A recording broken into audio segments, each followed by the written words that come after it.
네, 내란 특검 잔여 사건을 수사하고 있는 경찰청 특별수사본부가 오늘 정진석 전 대통령실 비서실장을 불러서 조사하고 있습니다. 자, 윤석열 전 대통령 파면 전후로 증거 인멸을 지시한 혐의입니다. 자세한 내용 취재기자 연결해서 확인해 보겠습니다. 자, 차승은 기자. 네, 정진석 전 대통령실 비서실장이 오늘 오전 10시 10분쯤 경찰에 출석했습니다. 정 전 실장은 차량 조수석에 앉아 정면을 응시한 채 굳은 표정으로 건물에 진입했는데요. 정 전 실장이 경찰 특수본에서 조사를 받은 건 이번이 처음입니다.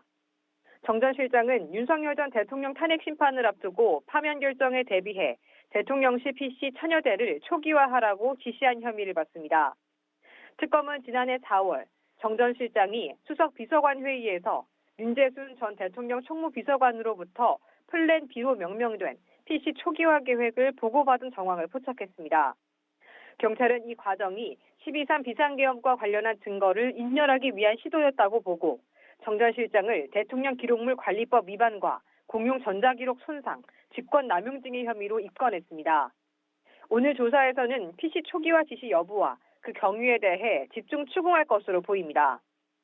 경찰은 지난 3일 같은 혐의를 받는 윤재순 전 대통령실 총무비서관도 피의자 신분으로 불러 조사했는데요.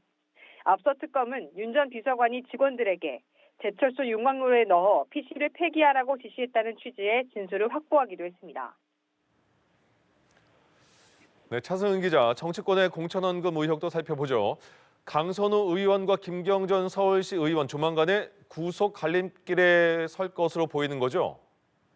그렇습니다. 경찰은 지난 5일 강선우 의원과 김경전 서울시 의원에 대해 구속영장을 신청했는데요.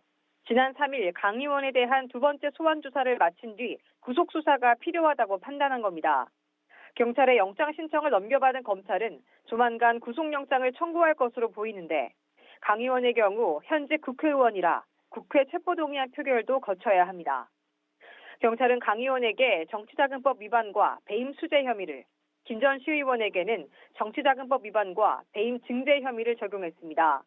다만 공무가 아닌 당무와 관련된 사안이라는 이유로 이번 영장 신청에서 뇌물 혐의는 포함되지 않았는데요.